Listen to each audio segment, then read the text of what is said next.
Nem toda a herança brilha. Algumas sangram. Eu sou Bianca Ferreira, curadora de histórias do canal Locra. E hoje, convido você a descobrir os segredos que o tempo tentou enterrar. Prepare-se para mergulhar em herança de sombras. Porque a verdade não liberta. Ela marca. Ela condena. E às vezes, mata. Capítulo de hoje, Dor. Dentro das muralhas de Babylon, o ar já não era o mesmo. A guerra havia corrompido o próprio clima. O céu trovejava em tons acinzentados, pesados de chuva e fumaça. O cheiro de sangue fresco misturava-se ao odor metálico da magia disforme. Em frente a uma das entradas do castelo, Artemis estava de joelhos. A neve caía ao seu redor, lenta, suave, mas letal.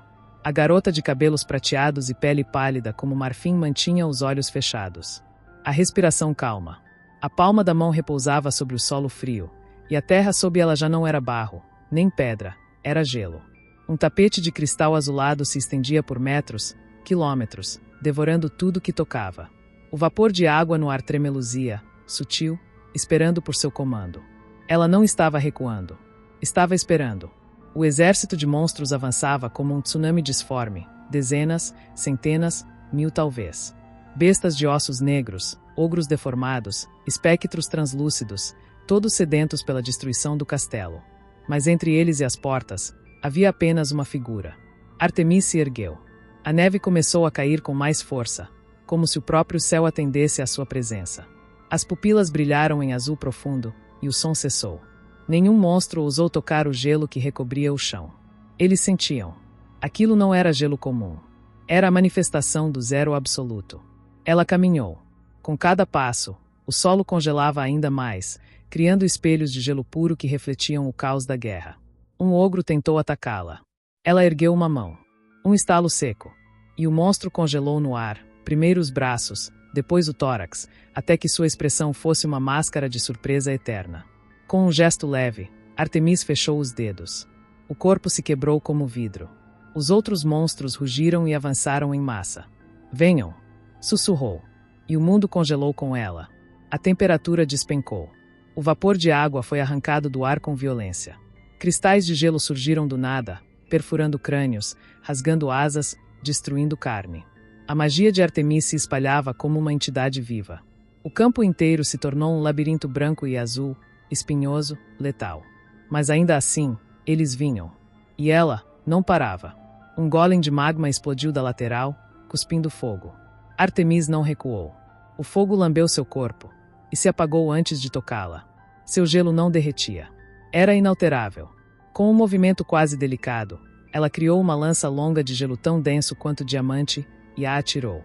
O golem foi perfurado e caiu, quebrando-se como uma escultura mal feita. Outro monstro a surpreendeu por trás. Um lobo das sombras mordeu seu braço e arrancou-o. Mas Artemis não gritou. No mesmo instante, a mana fluía de volta. O sangue congelava no ar. O braço regenerava-se a partir de fios de gelo que se costuravam sozinhos. Era como observar um milagre inverso, onde a dor não existia, apenas a reconstrução. Ela estalou os dedos. O lobo foi envolto em uma espiral congelante e partiu-se em 5 pedaços simétricos. E então, ela começou a quebrar a si mesma. Seu corpo estalava, se partia, desaparecia em fragmentos de gelo que deslizavam sob o campo de batalha, emergindo em pontos estratégicos, surgindo atrás dos inimigos, dentro deles, entre os olhos. A cada reaparição, ela matava mais 5, mais 10. Os pedaços se reagrupavam, reformando seu corpo de forma precisa, quase bela. Não havia como detê-la enquanto ainda houvesse mana. E sua mana parecia infinita. Os monstros hesitavam agora. Muitos já não avançavam. O medo os consumia. Eles não sabiam como matar aquilo que não podia ser ferido. O chão era dela. O ar era dela. A água obedecia a ela como um cão devoto. Artemis subiu em uma torre de gelo que ela mesma havia criado, observando os restos do que antes era um exército. As criaturas remanescentes olhavam para cima como se estivessem diante de uma divindade gelada. E talvez estivessem. Vocês marcharam contra Babylon, mas esqueceram que ela também tem invernos, disse Artemis, e ergueu ambas as mãos. O céu se abriu em silêncio. A neve caiu com violência. Um círculo mágico apareceu ao redor dela, como um selo antigo, vasto, azul acinzentado. E então, ela ativou o feitiço final. Eterna neve. O mundo abaixo foi engolido. Monstros congelaram em movimento. Alguns tentando fugir. Outros em pleno salto. Mas nada escapou. O gelo subia como marés invertidas, como marfim devorando sombras. A fortaleza de gelo se ergueu ao redor de Artemis como uma coroa. O mundo se tornou branco. E por fim, silêncio. Seu corpo tremia. Os olhos, fundos, escorriam sangue deles. A pele estava mais pálida do que o normal, quase como uma lasca de gelo derretendo. De sua boca saía vapor, e, com ele, sangue escuro. A mana diminuía. Mas ela estava de pé. O portão sul de Babylon já não existia. Fora arrancado, retorcido e pisoteado por uma maré viva de dentes e garras. Dentro dos corredores invadidos, o sangue já não escorria era pouco. Ele jorrava, manchando tapeçarias antigas, símbolos de honra e quadros de mestres que já não podiam ensinar mais nada. Estavam todos mortos. Ou em pedaços. Ali, até os curandeiros sangravam. Mestres da restauração, agora com os dedos arrancados, os olhos revirados de dor, canalizando as últimas gotas de mana para fechar ferimentos abertos como fendas em carne viva. Mas a carne não obedecia. Os músculos se rasgavam de novo antes mesmo de serem costurados. Era como tentar segurar uma represa com linhas de costura. E mesmo assim, eles continuavam tentando. Porque atrás deles, nos degraus do corredor manchado de vermelho, os monstros vinham. Roendo ossos. Mastigando nomes. Rindo. Foi então que o ar mudou. Uma presença surgiu, não como um trovão, mas como uma risada. Incompreensível. Musical. Psicótica. E no centro do corredor destruído, ele apareceu. Loki. Caminhava com um passo leve, como se não houvesse morte alguma ao redor, apenas música. Seus cabelos desgrenhados caíam sobre os olhos, e um sorriso largo rasgava o rosto como se ele estivesse presenciando a mais deliciosa das tragédias. A túnica era preta com detalhes escarlates, mas estava coberta de lama, sangue seco e manchas que pareciam sorrir de volta. Vocês quebraram o portão? TSC mal educados, disse ele, com um suspiro teatral, inclinando levemente a cabeça. Adivinha? Agora sou eu quem entra. Atrás dele, o chão tremia. Corpos. Corpos de professores. De alunos. De monstros. Eles se levantaram. Olhos mortos. Mandíbulas partidas. Corpos tortos demais para viver. Mas ali estavam, em pé, caminhando atrás de Loki com obediência canina. Se você morre perto de mim, você não morre de verdade. Sussurrou ele. Você vira meu brinquedo. A horda avançou. E Loki dançou. Não havia estrutura. Não havia técnica. Era pura selvageria. Ele pulava, girava, rolava entre garras e presas como uma criança num parquinho infernal. Sua adaga vermelha cortava em ângulos erráticos, abrindo gargantas e crânios, enquanto a outra mão conjurava círculos de fogo carmesim, chamas necromânticas, que não apenas queimavam, mas consumiam a alma. Cada criatura que morria, voltava, com olhos opacos, e um sorriso igual ao dele. Loki gritava de alegria a cada novo cadáver. Vamos, gritem comigo. Babylon. Babylon. Berrava, enquanto queimava uma quimera viva e chutava seus restos contra a parede. Não é uma escola se não tem recreio. Monstros tentaram cercá-lo. Ele caiu de joelhos, rindo. Uma língua espectral saiu de sua boca, serpentina, pútrida, e se conectou a um dos cadáveres atrás dele. Num instante, seu corpo se reconfigurou, puxando os ossos quebrados de volta ao lugar. Era como ver uma pintura sendo refeita com sangue e urina. Loki estalou o pescoço, os olhos brilhando de êxtase. Morrer dói, mas viver em mim? Ah, isso é arte. Um dos monstros mais poderosos, um troll-caveira de 3 metros, tentou esmagá-lo. Loki girou o corpo e o fogo negro explodiu de seu peito. Não o protegeu. Não desviou. Consumiu. O troll caiu, berrando. E voltou a levantar. Agora com um braço faltando e um sorriso novo. Loki o montou como um trono vivo. Agora, vamos conversar, Babylon. Quem me chama de louco, ainda não me viu cantando. Atrás dele, um mar de mortos se arrastava. Reanimados. Rotos. Famintos.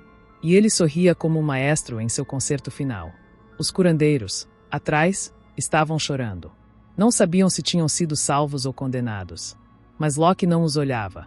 Só olhava para frente, onde a guerra continuava. E ele estava com pressa para entrar nela. O pátio de treinamento de Babylon não era mais um pátio. Era um campo de extermínio. A grama havia desaparecido, esmagada sob camadas de corpos e sangue.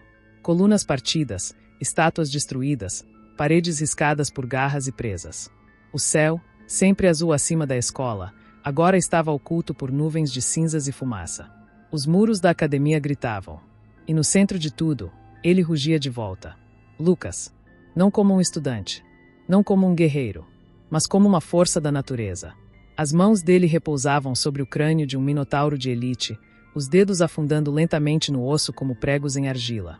O som que seguia era grotesco, estalado, molhado. O crânio se partiu como uma fruta madura. O corpo caiu. E Lucas ficou ali, o peito no coberto de sangue, muito dele, nem sequer era seu. Seus ombros pareciam colunas de pedra viva. Os músculos contraíam sob a pele morena como serpentes prestes a atacar. Os olhos âmbar eram calmos, porém famintos. O número 4 cintilava na jaqueta preta e dourada, com o brasão da Arcanum House, um leão de dentes azuis, irradiando um calor quase divino. Ele virou-se para o próximo grupo de monstros. Não disse nada. Não precisava. Seus punhos falavam por ele. As luvas de metal, seus condutores, brilharam com uma luz baixa e bruta. A magia corporal explodiu pelas veias, inchando músculos, apertando tendões, fazendo a terra ao redor dele afundar. Não havia glamour na magia dele. Não havia feitiços coloridos, selos arcanos ou palavras ritualísticas. Havia só destruição. O primeiro monstro tentou pular sobre ele. Uma aberração com 4 braços e 2 cabeças. Lucas o agarrou no ar e o partiu ao meio com as mãos nuas. Sangue choveu. O corpo caiu em pedaços disformes. O segundo era um gigante com armadura de ossos. Lucas correu na direção dele com um impulso que rachou o solo, e com um único soco no peito, fez o inimigo explodir por dentro. O osso se partiu como papel. Os pulmões viraram pasta. Ele não era ágil como Artemis. Não era cruel como Loki. Ele era inevitável. Com a magia de fortificação ativada, sua pele reluzia com o brilho metálico de uma muralha encantada. Monstros batiam contra ele e se quebravam. Garras entortavam. Mandíbulas lascavam. Seus músculos eram cordas de aço embrulhadas em fúria concentrada. Babylon não cai, murmurou ele, olhando ao redor. Não enquanto eu estiver de pé. 5 ogros cercaram-no. Um em cada ponto cego. Lucas sorriu. E então, sumiu. O som veio depois. Um estrondo. Um trovão seco. E os ogros começaram a cair, um por um, com os peitos afundados, os maxilares arrancados, os olhos revirados. Lucas reapareceu no centro, girando o ombro como se estivesse apenas aquecendo. Mas então, algo diferente se moveu. Um dos generais do exército invasor avançava pelos telhados, uma criatura bípede, feita de metal negro e carne viva, com lâminas no lugar dos braços. Inteligente. Rápido. Mortal. Desceu como uma flecha. Lucas o viu. A criatura tentou perfurá-lo com ambas as lâminas em cruz. Lucas aceitou o golpe. As lâminas se cravaram em seu ombro e costelas. Sangue jorrou. Mas ele não caiu. Você me cortou. Disse, sem raiva. Bom, agora é minha vez. Com a mão livre, Lucas agarrou o pescoço da criatura e começou a apertar. A criatura esperneava, mas Lucas não parava. Apertava como quem esmaga pedra. As veias em seus braços pulsavam como serpentes prestes a estourar. O pescoço do monstro partiu-se com um som seco. E então, ele girou o corpo e esmagou a criatura contra o chão. De novo. E de novo. E de novo. Até não restar nada além de uma poça. Lucas arfou. Sangue pingava das luvas. Mas os olhos dele ainda estavam em chamas. Naquele momento, ele era o símbolo da resistência. Um avatar da própria Babylon. Do alto da muralha, um aluno ferido o observava e chorava, não de dor, mas de esperança. Porque Lucas não recuava. Lucas não hesitava. Lucas não perdia. E enquanto seus punhos ainda estivessem fechados, o mundo não acabaria. O mundo de Liora desabava em silêncio, mesmo quando tudo à sua volta implodia em gritos. Babylon ardia, não apenas em chamas, mas em perda.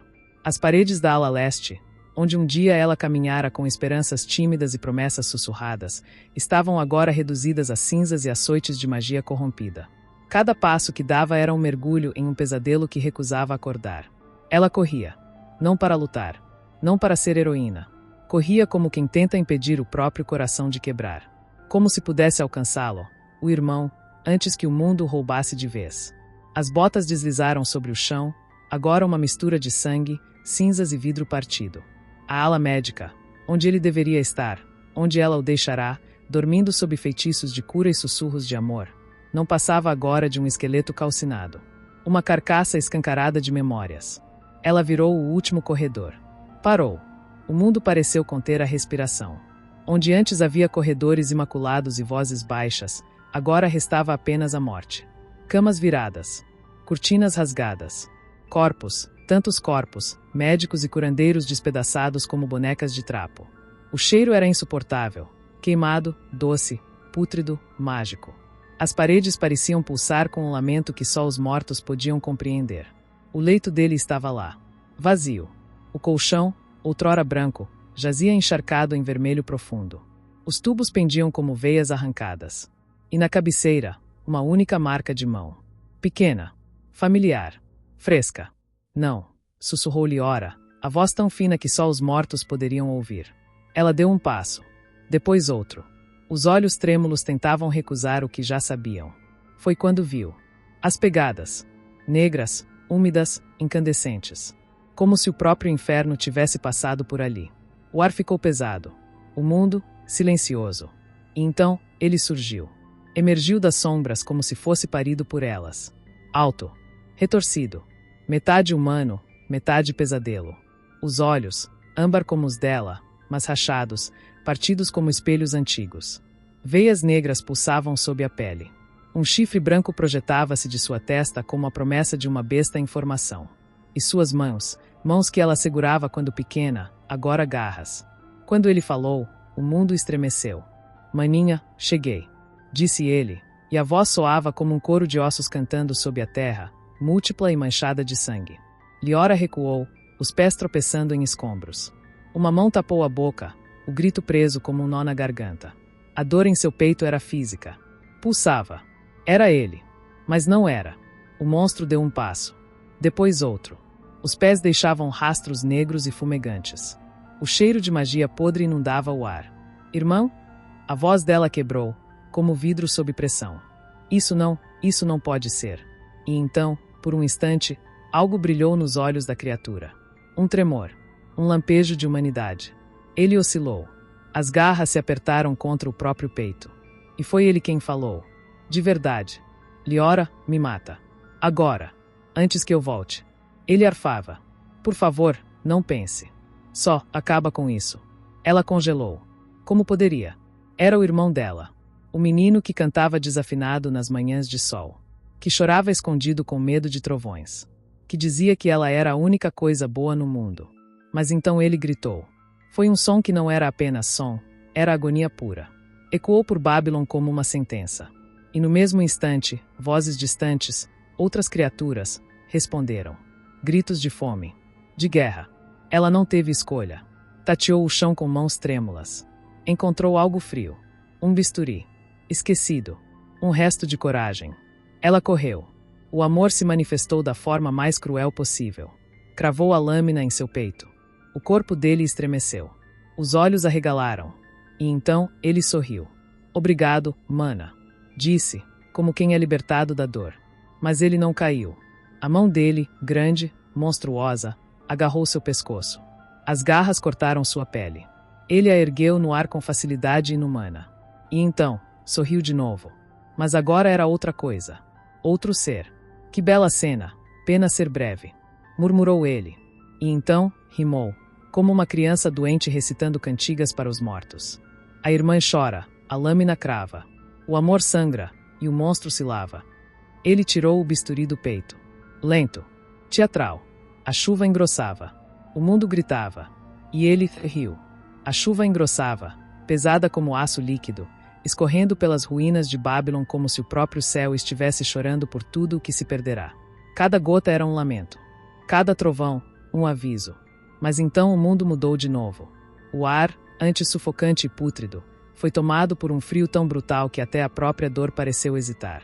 O corredor diante da enfermaria congelou num estalar cortante, como se o tempo tivesse sido banhado em cristal. O vapor no ar virou gelo. O sangue nas pedras, escamas de rubi petrificadas. E no fim do corredor, surgiu ela. Artemis caminhava como um espectro moldado pela fúria do inverno, os cabelos prateados colados à testa, as vestes rasgadas em tiras que flutuavam como fitas fúnebres.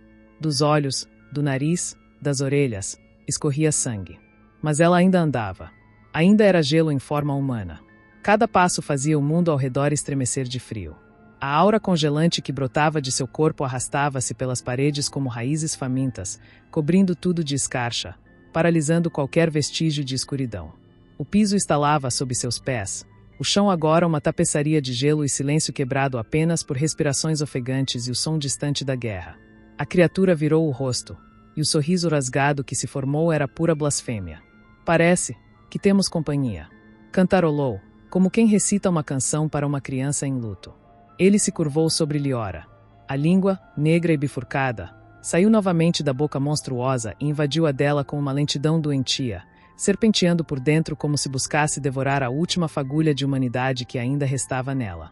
Que língua gostosa, pequena flor. Uma última dança, antes do torpor.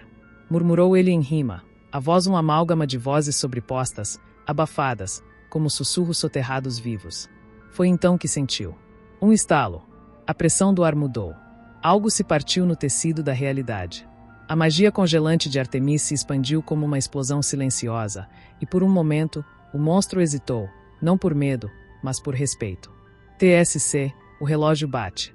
Ele sibilou, os olhos âmbar agora pulsando com irritação e prazer mesclados. Nossa diversão fica para uma próxima fase. Num movimento repentino, agarrou Liora pelo pescoço com uma mão e, com a outra, girou o pulso até ouvir um novo estalo, desta vez nos próprios ombros. A criatura riu como se estivesse aquecendo os ossos. Então, com um grunhido, arremessou Liora com força desumana contra a porta congelada. O corpo da garota voou como uma boneca quebrada. E foi então que Artemis apareceu por completo. Liora colidiu com ela. O impacto foi forte o suficiente para empurrar a jovem guerreira para trás. O gelo sob seus pés rachou, mas ela não caiu. Os braços se fecharam instintivamente ao redor de Liora, protegendo-a mesmo enquanto o frio tentava devorar tudo ao redor. Mas a criatura não esperou. Ele saltou pela parede quebrada, os pés deixando rastros de fogo negro sobre o gelo recém-formado. A sua risada, doce, insana, impossível, ecoou pela noite como uma canção maldita. Um beijo de adeus, um toque de horror. Nos vemos em breve, minha flor. E então, desapareceu. Como fumaça entre ruínas. O silêncio que veio depois não era de paz. Era o tipo de silêncio que precede o colapso. Artemis caiu de joelhos com Liora nos braços. O sangue congelava nos cabelos da menina. E o frio. O frio parecia ter chegado não apenas ao mundo ao redor. Obrigada por estar aqui. Sua escuta dá vida a essa história.